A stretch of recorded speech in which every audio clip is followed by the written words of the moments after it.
It's a terrible disease that takes memories, personalities, and eventually life. But knowing the signs can help patient and doctor help families caring for those with Alzheimer's disease. Julia Faulkner-Peclavanos, Executive Director of the Alzheimer's Association Northwest Ohio chapter, joins us this morning. Good morning, Julia. Thanks for joining us. Good morning, Amanda. It's great to be here. You know, November is the month where we want to raise awareness for Alzheimer's, but also for caregivers too, because it's really a disease that affects the whole family.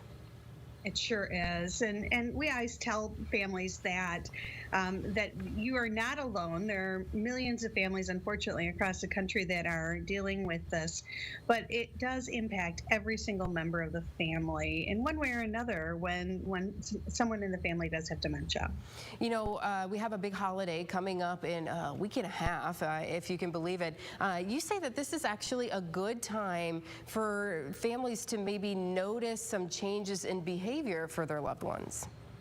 Well, one of the warning signs for dementia is the loss of some executive functioning skills, and that includes things like cooking and kind of household tasks, cleaning, those kinds of things.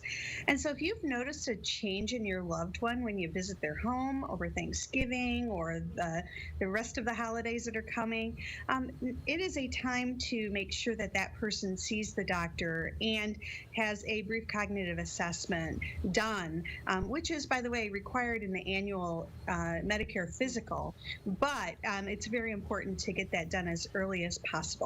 Yeah, you might have, you know, the matriarch of the family who has this, you know, perfectly planned Thanksgiving meal, and everything is usually where it's supposed to be, and every side dish, and maybe something about the meal was a little bit different, or there was trouble getting that completed. Right. So I think a lot of families tell us that that's one of the first times that they notice a real change in their loved one is over the holidays. We are here, though, throughout the holidays, even on Thanksgiving Day and Christmas Day, through our 24/7 helpline at 800-272-3900. So if you do see something that concerns you, or if you're seeing something in yourself that concerns you, you can call us any time of the day or night. There is a dementia expert on the other end of the phone to talk to you. And we're talking about things that are maybe new. So, you know, maybe a new problem with, you know, speaking or words, or confusion with the time or the place. Right. So there are lots of different ways that the different types of dementia manifest, and with certain types of dementia, words and speaking or writing is kind of the first thing to go.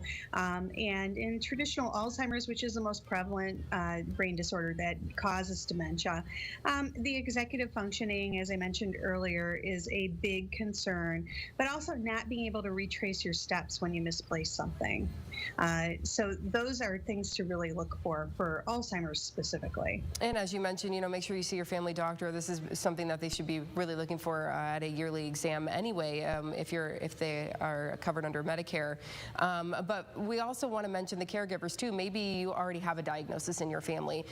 You know what it does to families and caregivers. And this month we want to raise awareness about that too. So maybe you know someone in your life who is a caregiver for someone with dementia or Alzheimer's.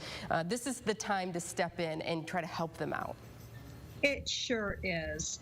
So we know that being a caregiver is a tremendously stressful role.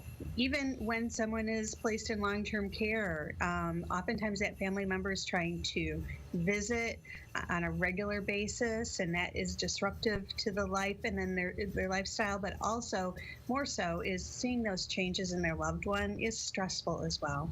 So if you know a caregiver, someone who cares for a parent or a spouse, or even a neighbor or friend, now's the time to give them a break. So if that person with dementia is living in the home, volunteer to go over and sit with them for a couple of hours while the caregiver can get out and go to appointments or just go shopping or just meet with friends for coffee away from home. So there's so many ways that you can help, but we encourage people during National Caregiver Month to reach out to the caregivers they know in their lives and give a helping hand.